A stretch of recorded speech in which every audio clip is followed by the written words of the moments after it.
News with Mitsumi Takahashi. Good evening. François Legault got up in the National Assembly today for the last time as Premier of Quebec. And as a last act, his government passed the law that bans public prayer. But mostly, the day was about paying tribute to François Legault. And among the CAQ, there were tears. Olivia O'Malley reports. After 7.5 years, François Legault walked into question period for the last time as Premier. Bonjour tout le monde. Pour la dernière fois pour plusieurs. Écoutez, c'est un moment qui est très émotif, pas facile. Legault says it's a very emotional moment. He thanked his employees and members of Parliament. When he addressed us, it was funny and with a lot of humor, as he generally is. But when we each got a hug, then it became more emotional. There were few dry eyes among the CAQ as they said goodbye to the party's founder. Sachez que vous aurez toujours en moi un allié pour continuer à défendre vos idéaux.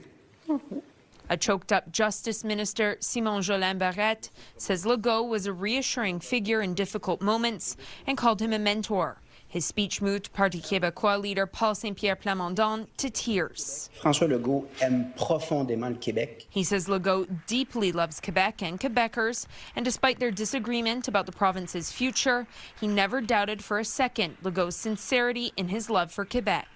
The PQ leader's speech came following the passing of Bill 9. Loi sur le renforcement de la laïcité au Québec est adoptée.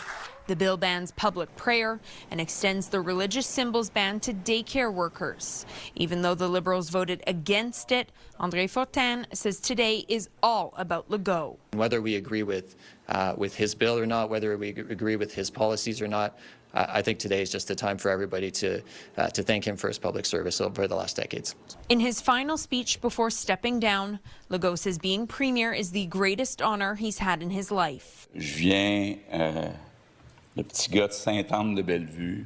He says he suffers from imposter syndrome, being a little guy from Sainte-Anne-de-Bellevue, but credited education as the key for his successful career. One of his final messages as Premier. Puis aujourd'hui, avec Trump, avec les guerres. Despite Trump and wars, that elected officials must work together to give hope to future generations. After question period, supporters welcomed Legault back to his office for the last time. The National Assembly is now taking a week-long break. His successor will be chosen on April 12th. Olivia O'Malley, CTV News, Quebec City. A women's health clinic on the South Shore is closing, and doctors are warning of more closures unless there's a deal with Quebec. Here's Laurence Brisson-Dubreuil. For years, this clinic in Chateauguay has been a lifeline for women. Around 900 pregnant patients a year, tens of thousands of visits. But now, it's closing its doors at the end of the month. Clinic co-owner Dr. Olivia Mara says the decision was heartbreaking. But at a certain point, when you can't pay for the office fees, we have no choice. She points to a system she says no longer adds up. Funding meant to cover overhead, like rent, staff, and utilities, has not been updated in about 15 years. Everything else in life does increase, whether it be the rent, the pay for the workers that work for us, the electricity, and anything else. In obstetrics, which covers deliveries and pregnancy follow-ups, the gap is even sharper. Doctors receive just under $30 for a prenatal visit. Only about 20% of that fee goes to keep the practice running. The result, clinics are disappearing. 6 have closed in the past year alone, and more could soon follow. Dr. Vanessa Picard-Fortin says access to care is already tight in many regions of Quebec. So we're seeing delayed care, and we're going to have more complications associated with that also. So we're worried on all the levels for our patients. She says some patients are now turning to emergency rooms just to get basic follow-ups. And with this clinic closing, the pressure will only grow. Doctors here will continue practicing, but no longer deliver babies. Dr. Picard-Fortin says this change highlights a reduction in services that's now spreading across the province. This shift that's happening very quickly will leave a lot of patients with either no care or less care. Quebec's health minister says talks with specialists are ongoing and calls the government's offer reasonable. But without a deal, more closures are likely. Dr. Mara believes it doesn't have to come to that. We're here we have time to treat patients. We have the will to treat. We want to treat patients, but we need to be given the resources to do so. And with more clinics on the brink, she says time is running out to keep care close to home. Laurence Brisson-Dubreuil, CTV News. Quebec is investing nearly $1 million to improve access to health care for anglophones. The money will help hire so-called patient navigators. They will support patients during medical appointments. The service will be offered in regions outside Montreal. What we're seeing is that somebody has a health issue, they go to the hospital, they get the accompaniment, and then they get the service that they need in the end because they were accompanied. We're seeing diminished anxiety, we're seeing better healthcare outcomes, and we're also seeing better patient access. Well, it was bound to happen. Gas prices in the Montreal area have hit $2 a litre. So going into the long weekend, when should drivers fill up? Here's Christine Long. $2 a litre for gas. It adds up quickly when filling your tank. If the tank is empty, we'd be around $300. You know, we're going to have to figure it out in the long run, but we just have to take it on the chin for now. Dan McTeague says the crisis in Iran drives up prices at the pump. We're seeing energy futures skyrocket, especially West Texas Intermediate, which has been fairly mute throughout all of this. That's the oil used for most of North America. It's now up $13, $14 a barrel. Heading into a long weekend, his advice is the best day to fill up for Montreal will be tomorrow, Friday, Good Friday, and not wait until Saturday. There's also a new interactive map displaying real-time gas prices across Quebec, and it's a first in Canada. RégieEssenceQuebec.ca is the result of a law passed last year that makes it mandatory for gas stations to post their prices every day, says Benjamin Bock. Gas retailers in Quebec must report prices every time it changes. So if the price goes up, they have to tell the régie, here's the new price, it goes down, same thing. So he adds, gas stations that don't comply could be fined thousands of dollars per day. McTeague says diesel is also on a steady rise in price this weekend. Diesel is going to go up what could be 19 or 20 cents a litre on Saturday. Carole Montreuil says the trickle-down effect of that is going to hurt us all. Diesel is up by more than 50%. And diesel impacts transportation of everything we consume, you know, whether it's food, whether anything we consume, whether it's by truck, rail, ships, a lot of diesel has been used. And that's troubling because it impacts all aspects of the economy. Montreuil says we're on the tipping point of drivers changing course. When prices get very high, that people change their driving habits. And it's been seen before when prices were above $2 a litre. Some may opt for other modes of transportation instead. Like I just put gas and I only put 20 bucks in. I'm a student and it's already tough, so. Hopefully the government can rebate us or figure out something on the back end. But for right now, we kind of just have to eat it, so. Christine Long, CTV News. A 40-year-old man was stabbed this afternoon in Côte-des-Neiges. Police say it happened during a fight with another man. It was around 2:30 near the corner of Queen Mary Road and Trans Island. The man was stabbed several times in the upper body. He's said to be in serious condition. There have been no arrests. There were victim impact statements today read out in court. The man who killed 16-year-old Mariam Bandawi is awaiting sentencing, convicted of first-degree murder. And Angela, the victim impact statements were read out by Bandawi's family. Well, Mitsumi, in the letter written by her parents, she's described as a young woman with her whole life ahead of her and their pride and joy. Now, Mariam Bandawi was killed in February of 2021. She was sitting in the passenger seat of a Volkswagen Jetta in the St. Leonard borough when two men pulled up in a white Mercedes and one of the men opened fire. Now, during the trial that lasted more than 2 months, the jury heard Bandawi was an innocent bystander caught in the crossfire of a conflict between two family businesses over parking spots. 29-year-old Salim Tuebi admitted to firing the gun but said he did it to scare people nearby and didn't realize anyone was in the Jetta when he shot at it. Last week, a jury found Tuebi guilty of murdering Bandawi. The co-accused, Ayman Bouadi, was acquitted on all charges. Bandawi's sister Safia told the court today Mariam was full of hopes and dreams and was a beloved daughter and sister. Aujourd'hui, la justice reconnaît la gravité de l'acte. Ça nous apporte un peu de soulagement, une petite paix. Merci à la justice. Mais elle est toujours là, la douleur, toujours avec nous. La douleur vit avec nous tout au long de nos jours. And there she's thanking the justice system, saying the conviction gives them some comfort, but their pain lives with them all the time. Suebi's first-degree murder conviction means he automatically faces life in prison without the possibility of parole for 25 years.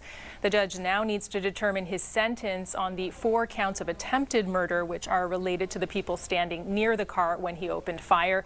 The prosecution is asking for life in prison, and the judge will deliver his sentence on April 16th. Mitsumi? Thanks very much, Angela. A little girl was found wandering around in Laval, blocks away from her daycare center.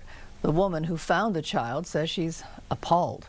The woman says she was driving on St. Rose Boulevard on Tuesday when a little girl ran in front of her car. She says the child was alone. The woman said she managed to find the daycare and she brought the child back. Cleopatra Pataski says she was stunned when she realized the daycare workers didn't even know the child was missing. They kept asking each other, how did she get out? And I said, were you guys maybe outside? Was it break time? Did you guys go play? She goes, no, we didn't take them out today. So I said, how is it normal that she's wearing a coat and a hat and boots and she had time to get dressed and leave? They made the little girl try to get out from the door, and she couldn't. At the moment she was trying to push the door and she was not able to at that moment. So was the door not closed properly at the moment that she left? I don't know. Quebec's Family Ministry confirmed it is aware of the incident and is investigating, and the daycare in question has been told to make changes to prevent anything similar from happening again.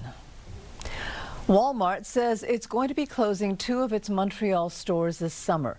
The store on Côte-des-Neiges will close on June 19th, and the one in Pointe-aux-Trembles will close a week later. Employees at the stores can choose to transfer to other locations. The company says 19 other stores are being renovated and hinted that it might open other stores across Quebec. Well, today was the first full day in space for Canada's Jeremy Hansen and the crew of the Artemis II mission. And they were kept busy. For one, they had to fix the toilet. John Venavelli-Rao has more. 3, 2, 1, booster ignition. After a picture-perfect launch and 8-minute ride into space, part of which was captured out the window of a passenger jet, welcome on board the Integrity spacecraft. The astronauts have had a very productive first day in orbit, checking systems while simulating a rendezvous with another spacecraft and making course adjustments. The systems, though, are performing very well. We anticipate that they continue to. Great job, Victor. The astronauts have noted that it is cold in the capsule, which is being addressed. And initially, there was a problem with a lone toilet on board, but that has been fixed, with officials saying glitches are expected, given this is the first time humans have ever flown in the Orion spacecraft. You can expect that with such a complex systems along the mission, different little anomalies will blip up and down and they'll be resolved. That's part of the course. Following a 6-minute engine burn today, it will take the astronauts 4 days to get to the moon.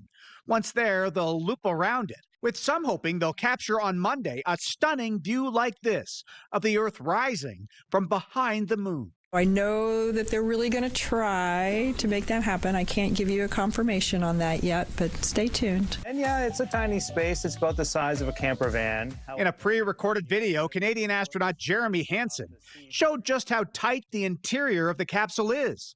The 4 astronauts have sleeping bags that can be tethered to the spacecraft walls. And during the trip, they'll test exercise gear, which will be important to long missions in space. They are taking a very small piece of equipment called a flywheel, and so they're going to be doing exercise every single day. The astronauts describing the view from space as phenomenal as they head to the moon. And we will likely hear directly from Hansen this weekend during a video chat from space. John Venavelli-Rao, CTV News, Toronto. It is a holiday weekend. Under Quebec law, stores must be closed on Easter Sunday with some exceptions. Small grocery stores, SAQ outlets can be open on Sunday. but the CQDC will be closed. Most banks are closed tomorrow, and city offices will be closed both Friday and Monday. And we have more details on the closures and openings on CTV News Montreal.ca. And coming up, it was tough talk. We're going to hit them extremely hard over the next 2 to 3 weeks. We're going to bring them back to the Stone Ages where they belong. And Donald Trump is insisting he is winning the war against Iran. And she might have been too soft on Trump's enemies, and now Pam Bondi is out.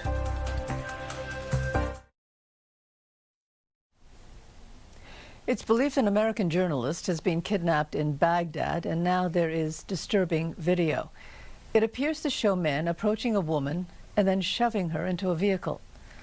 The woman has been identified as Shelley Kittleson. She is a freelance American journalist.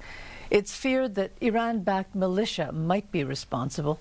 Meanwhile, the U.S. Embassy in Baghdad is urging all American citizens to leave Iraq immediately. And the U.S., meantime, continues pounding targets in Iran, and Donald Trump is threatening more attacks to come. Mary Bruce has more.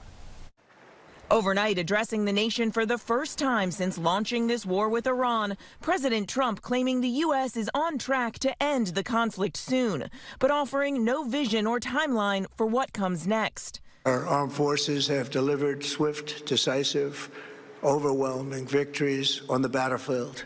But 5 weeks into this war, the president still not making clear what conditions have to be met for this conflict to end.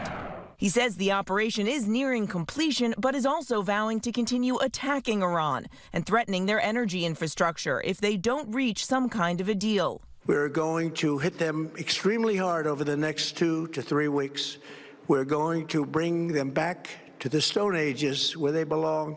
The president rehashing why he started this campaign, saying Iran couldn't have a nuclear weapon, despite claiming he obliterated their program in last year's strikes. And in an interview Wednesday, Trump said he's not concerned about removing Iran's remaining stockpile of enriched uranium, saying that's so far underground, I don't care about that. But that statement at odds with why the president says he went to war in the first place, to prevent Iran from being able to make a nuclear weapon. International inspectors estimate Iran has nearly 1,000 pounds of near bomb-grade enriched uranium deep underground at nuclear sites bombed by the U.S. last year. And as gas prices skyrocket over $4 a gallon, the president acknowledging the pain at the pump, but insisting it will be short-lived. This short-term increase has been entirely the result of the Iranian regime launching deranged terror attacks against commercial oil tankers in neighboring countries that have nothing to do with the conflict. Iran continues to choke off the Strait of Hormuz, but Trump says it's up to other countries to reopen the critical waterway. The countries of the world that do receive oil through the Hormuz Strait must take care of that passage. They must cherish it. They must grab it and cherish it. They can do it easily. Mary Bruce, ABC News, Washington. And Donald Trump fired Pam Bondi today as U.S. Attorney General, but he also called her a great American patriot and a loyal friend. There had been reports, though, recently that Trump had been frustrated with Bondi for her handling of the Epstein files. Stephen Portnoy reports. Today, the nation's top law enforcement official is out. President Trump announcing Pam Bondi will no longer serve as Attorney General, writing in part, quote, "We love Pam, and she will be transitioning to a much-needed and important new job in the private sector." The two were seen together just yesterday, attending the Supreme Court's oral arguments when the president called her his friend. Attorney General Pam, my friend, Pam Bondi. Hi, Pam. And we just left the Supreme Court. Bondi has been staunchly loyal to the president as she led a department that historically operates independent of partisanship. I will restore integrity to the Justice Department. The DOJ hung a banner of Trump outside of its Washington headquarters earlier this year. It's been a tumultuous year for the Attorney General. Her handling of the Epstein files has been widely criticized, even by swaths of the MAGA movement, leading to this infamous response during a congressional hearing earlier this year. None of them asked Merrick Garland over the last 4 years one word about Jeffrey Epstein. How ironic is that? You know why? Because Donald Trump, the Dow right now is over 50,000. But sources tell ABC News the president was particularly frustrated with how Bondi prosecuted his perceived political enemies, hoping she would go after them more aggressively. In a social media post today, Bondi said she'll now work tirelessly over the next month to transition her office to Deputy Attorney General Todd Blanche, who once served as Donald Trump's personal defense lawyer. Any permanent pick for the post would have to be confirmed by the Senate. Stephen Portnoy, ABC News, Washington. Canada has managed to meet its defense spending commitments to NATO, but it seems that might come at a cost. A new report suggests Ottawa should consider raising the GST. Judy Trin reports. Canada plans to spend much more on defense. It needs to replace aging submarines, to buy new fighter jets, and build up Arctic security. Investments that come with a huge bill. It won't be easy, and I think that this is part of the discussion that Canadians need to have. After more than a decade, Canada finally reached 2% of GDP spending in 2025, but NATO members have now set a 5% target for 2035. That means spending $150 billion a year. We embarked on this mission to protect Canadians, to defend our territory, to protect our borders, and to boost our sovereignty. Because nous sommes maîtres chez nous. We control our destiny. By 2035, the federal government could spend as much on defense as it does on provincial transfer payments for healthcare and education.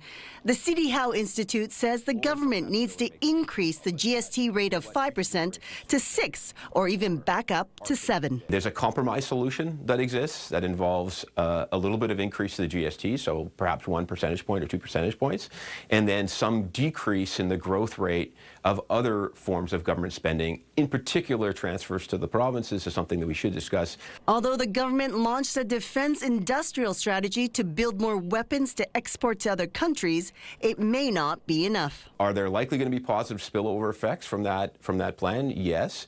Are they going to be sufficient to pay for the entire increase in defense spending? Most certainly not.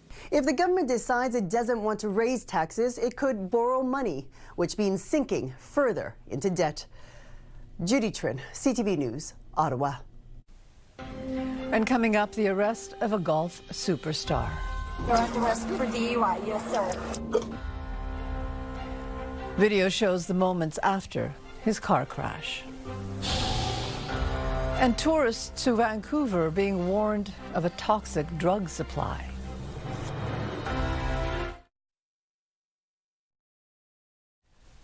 Thousands of protesters arrived in Quebec City today to mark the end of 2 weeks of strikes.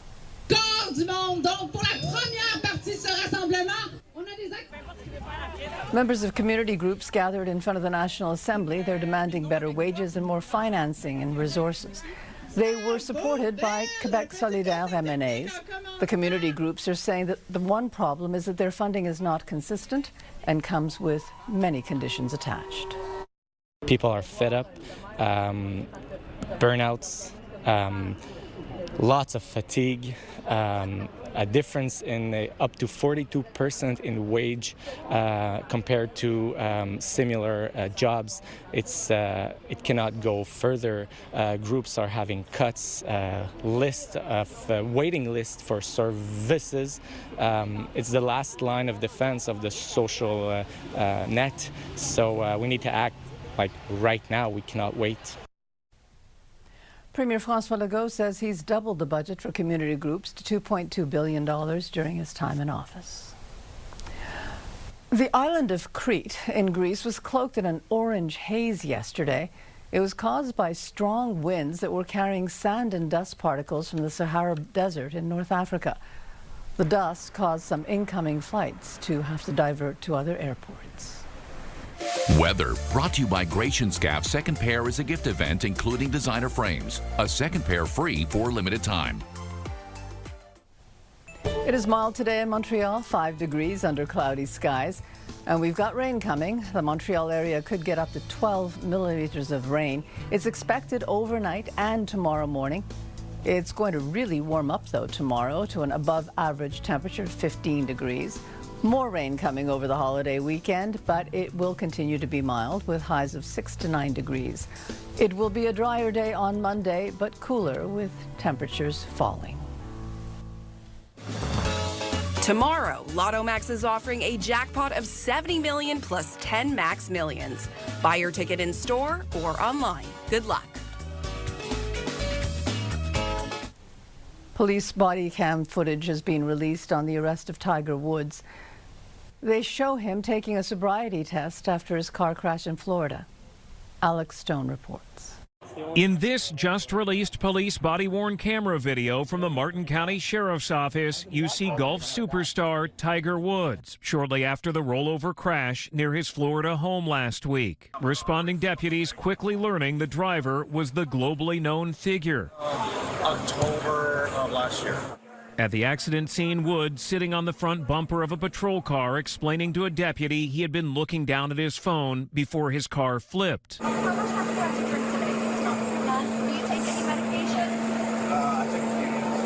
Woods is seen going through a field sobriety test. He's seen hiccuping through the test.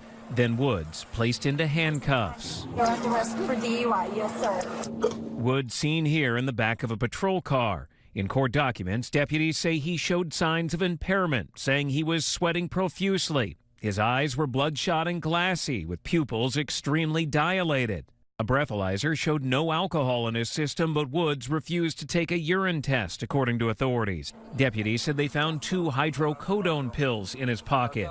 In a statement on social media, Woods writing, "I know and understand the seriousness of the situation I find myself in today. I am stepping away for a period of time to seek treatment and focus on my health." This week, Woods waived his arraignment and entered a not guilty plea. He says in that statement he is committed to taking the time needed to return healthier. The PGA saying he has the tour's full support. Alex Stone, ABC News, Los Angeles. Hundreds of thousands of visitors are expected in Vancouver for the World Cup, and the visitors are being warned about the city's toxic drug supply. Shannon Patterson reports. With the World Cup now just over 2 months away, signs are popping up in downtown Vancouver. As a fan, I'm really excited to see the city embrace this event. This is a once-in-a-lifetime opportunity for us, but it is important to make sure that we're taking steps to be safe. There's concern visitors to Vancouver may not know how toxic the city's street drug supply can be. We know that with an event like this and with all of the excitement and all of the parties that come with us, that some people may choose to use unregulated substances. Dr. Bach is completely right. Those users are particularly vulnerable, the ones who maybe only use socially after taking in a game and consuming some beers. Harm reduction advocates are urging local health authorities and other stakeholders not to shy away from messaging that's directed to World Cup visitors. We do really want to cater our messaging to that particular demographic because we know that people go out and purchase MDMA or perhaps cocaine. We see it every weekend when we're out on our street team, and so we're prepared for that really to be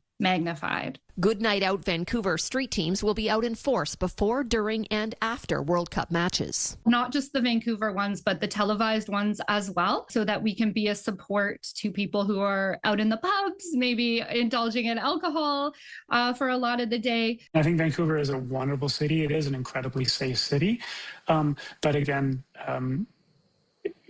if people choose to consume substances, they need to be aware that we are in a public health crisis and it's just a very unpredictable time. In a statement, Vancouver Coastal Health said in part, as the games approach, VCH will promote the risks associated with the toxic drug crisis and how to mitigate those risks as visitors begin to arrive in Vancouver. With the clock ticking down to the biggest sporting event in the world. To not do those things would be irresponsible. We need to make sure that above all else, that people are going to come here, enjoy themselves, enjoy the World Cup, and be safe while doing so. Shannon Patterson, CTV News, Vancouver.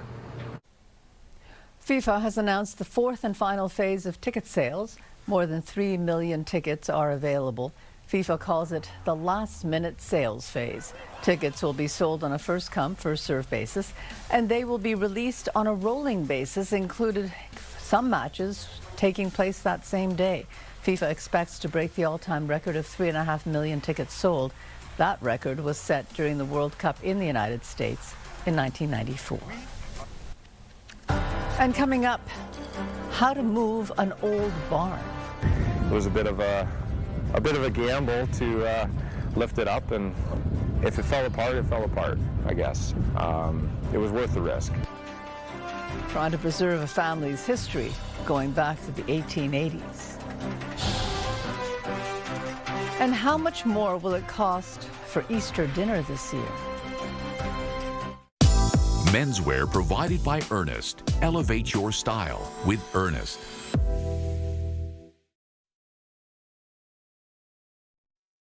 Your Health, brought to you by Gratian Scaff. Second pair is a gift event including designer frames. A second pair free for limited time. Eye doctors are warning about the explosion in popularity for weight loss drugs. They're concerned about potential risks to eyesight. Mandy Gator has more.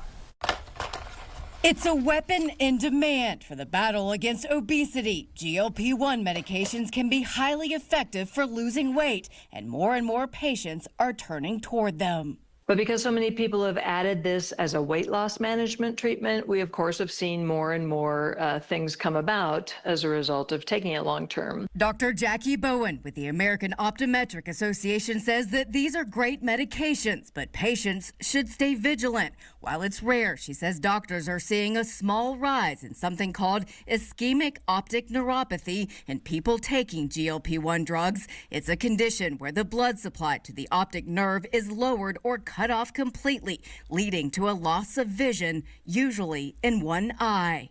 We also have been observing in diabetics and in patients who are at risk for wet macular degeneration that there's an increased risk of retinopathy or bleeding or fluid retention on the retina when these medications are added to the routine. Before going on GLP-1 drugs, Bowen says to have a comprehensive eye exam with an optometrist, then follow up about 1 month after starting the medication and every year after that. Once you're on the medication, she says to also watch out for red flags, including fuzzy vision in one eye or a smudge in the middle of your vision and diminished color vividness. Any sudden change, even if it doesn't hurt and it's not really messing up your day, do report that to your optometrist so we can get you in and take a look and make sure everything's fine. For Health Minute, I'm Mandy Gaither. Shoppers preparing for Easter dinner might be feeling some sticker shock at the supermarket this year. Tyler Fleming has more on that. Is it more expensive? I'm not sure. Oh, yeah. This holiday ham from Costco, nearly $9 a kilo. A good deal for Eric Shear. I'm going to say last time I bought this, it was probably 30-ish. Compared to last year, up about 10%, in line with overall rising food prices. Refrigerator. To help offset the cost, this family is going with a potluck. I'm responsible for the ham, so this is like my only responsibility, so it's not that bad even if it goes up a little bit. New consumer data shows year-over-year meat prices, especially beef and chicken, are climbing fast. The prices of oil in particular have surged, and that increases the cost in every step of production. At Pete and Gus Meat Market, Case DeCarlo says while some shoppers are switching to other cuts, this year I'm seeing people getting a lot more pork, a lot of hams, crown roasts, and the like. His business is holding strong. I'm actually picking up Pete and Gus's famous breakfast sausages for 2 of my other kids and delivering them. They've always liked these breakfast sausages, so that's going to be part of their breakfast for Easter. You come to a place like this, you know you're getting good quality food. This guy is just an adorable little treat to put in your Easter basket. It is not just dinner. Chocolate prices have soared amid supply chain shortages. I'm also seeing more filler ingredients go into the products, palm oil, just more sugar and less cocoa. But that's not the case at White Pine Chocolates. I've decided to stick with small Easter gifts this year, where owner Wendy Peterson says the value is in the bite. And you know that there's a lot of love put into it, both from the farm all the way to the chocolatier. I think that's special, and that makes a little luxury indulgence worthwhile. Some families may even push back this year's egg hunt. It's supposed to rain a lot on the weekend, so we figure we're going to do it the next weekend, maybe get some discount Easter chocolate. Tyler Fleming, CTV News. Hydro-Quebec is encouraging people to install solar panels. The utility is offering grants to homeowners and businesses to buy them. Hydro will cover up to 40% of the cost, which is estimated to be about $5,000 for a home and $45,000 for a business. The grant is retroactive to June 30th of last year. People with solar power will also be able to sign up to sell excess power to Hydro-Quebec. Business News brought to you by Au Vieux de Louvre, where memories and meals come together. Donald Trump is offering no guarantees on when the U.S. and Israeli attacks on Iran will end, and with that, energy prices around the world climbed again. Andrew Bell has more. Hello there. Iran's shutdown of oil and gas shipments through the crucial Strait of Hormuz continued to drive energy prices higher around the world today.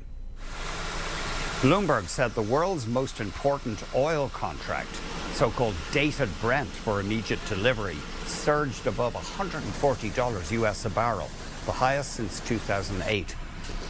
Desperate refiners are scrambling to get hold of whatever barrels they can. Iran has paralyzed ship traffic through the Strait of Hormuz after it was attacked in late February by the US and Israel. They want to end Tehran's nuclear program. In New York, oil topped $112, the highest since Russia invaded Ukraine in 2022. In a speech last night, US President Donald Trump offered little or no clarity on when the war will end. The shutdown of material shipments from the Gulf also threatens to raise prices for packaging because the supply of crucial materials for plastic has been cut off. Fertilizer exports have been blocked, hiking costs for farmers, and aluminum prices have jumped after Iranian attacks on plants in the region. Finally, Industry Minister Melanie Joly has ruled out the use of so-called knockdown kits if automaker Stellantis wants to go ahead with Chinese electric vehicle production at its idled Ontario factory. She says any plan to build or supply Chinese electric vehicles from Ontario must be supported by the provincial government and the workers' union. We can't bring cars in a kit to Canada, Joly told reporters. It needs to support the local supply chain. Let's check out the closing numbers for the day. The Canadian dollar changed hands at 71.83 US cents, down about 1/5 of a US cent. WTI crude, the North American benchmark, traded at $111.54, up more than $11. Western Canadian Select Oil, by our latest quote, was at $75.40, down almost $5. However, that does not reflect today's rise in oil prices. And the TSX ended at 33,108.22, up just over 150 points. That's the latest in business. I'm Andrew Bell of BNN Bloomberg. Calgary is trying to crack down on a growing number of extortion cases, some of them involving daycare centres. Cases of extortion are rising across the country, and police say often they're very difficult to solve. Kathy Lee reports. Shots fired into homes, others set ablaze. Police say the violence is linked to a series of extortion cases across Canada, targeting members of the South Asian community. In Calgary, the first arrest has been made. Our message to the offenders is very simple. We will continue down this path. We are taking a hard, unequivocal stance. There is no tolerance for this in any of our communities. 45-year-old Rana Chima has been charged with extortion and uttering threats in connection with a series of incidents. One of those incidents was a shooting at this house in northeast Calgary early last month. Then 3 weeks later, vandalism and threats targeting 2 daycares outside of the city. At this time, we do not believe there was any risk to the children. Police say no one has been injured in any of the incidents in the city. Since January last year, there have been 41 extortion attempts. What began in BC's Lower Mainland is also being seen in other cities, including Edmonton and Toronto, where enforcement actions have also been taken. Many of these cases have been linked to organized crime overseas, making them difficult to investigate. I'll give you an example of where the victim will get a WhatsApp phone call or message from a number that is essentially useless to investigators because that number could be populated by anything. In the Calgary case, police wouldn't say if the suspect is connected to any organized crime, locally or internationally. They allege he was seeking large sums of money and control of businesses in the community. Kathy Lee, CTV News, Calgary. It was an incredible feat of engineering. A 140-year-old timber frame barn is being restored after it was lifted from its original foundation. Scott Miller has details.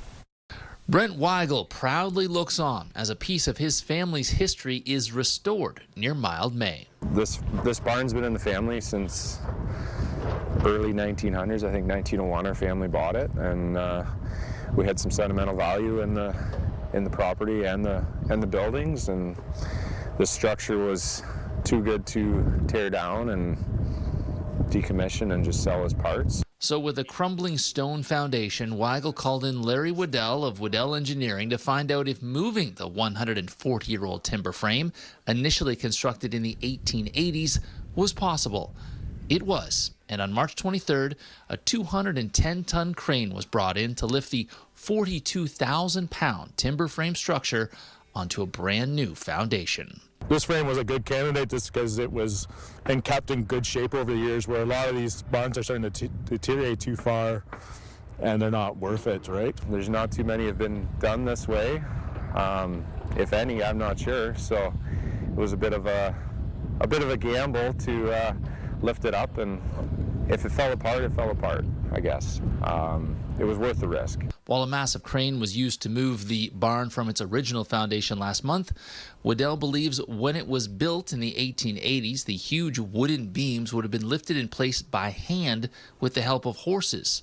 All the wood to make the barn would have been harvested from a nearby bush lot. This one was pretty unique, where it had 12 by 12 by 72 feet long timbers in it. They're all old growth that came from this farm. And so to see a 72-foot long timber is pretty crazy to begin with. And to see it 12 inches and true the whole way, so you knew that had to be from a pretty big tree back then. Weigel says once the roof and siding are reinstalled, the 140-year-old barn will be used to store heavy machinery for his drainage business, a modern-day use for a salvaged piece of family history. Near Mildmay, Scott Miller, CTV News. A 30-year-old man has been arrested and accused of sex-related crimes involving minors. Angela, police are asking people who might have some more information on the case to come forward. Well, Masumi, Kevin Nadeau is facing numerous charges, including luring, sexual assault, and production of child pornography. The SQ says there are several victims, all minors from different areas of Quebec, and police believe there are other victims as well. Now, we're also expecting an update on the condition of the man who was stabbed this afternoon in Côte-des-Neiges, and we'll tell you about a new provincial law which makes some union dues optional. We'll have more on these stories and more coming up at 11:30. Thanks very much, Angela. And when we come back, who got pranked on April Fool's Day? Stay with us. We've got another full night of great shows for you right here tonight on CTV.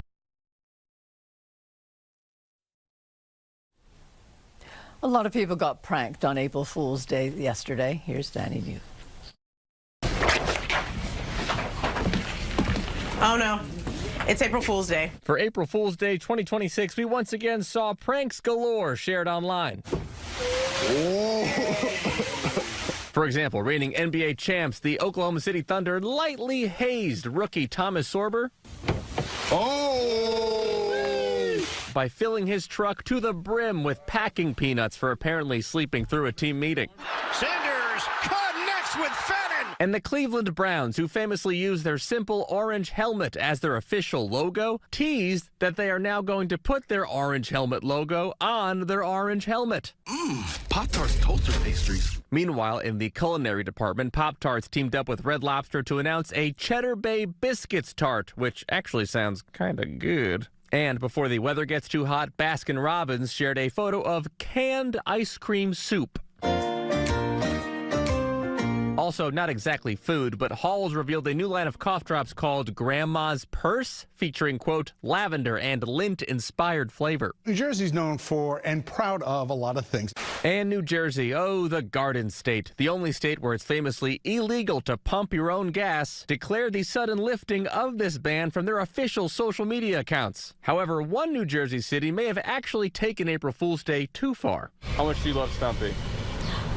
I'm just crazy about Stumpy. Last year, I told you about a beloved tree stump in Hoboken who gets dressed up in costumes once a month. Well, Hoboken's official account clearly thought it'd be a swell idea to pretend Stumpy had been brutally destroyed in the middle of the night, only to reveal he's okay and actually even dressed for the holiday. One commenter writing, I had absolutely given up on humanity until I read the comments. 1000% got me.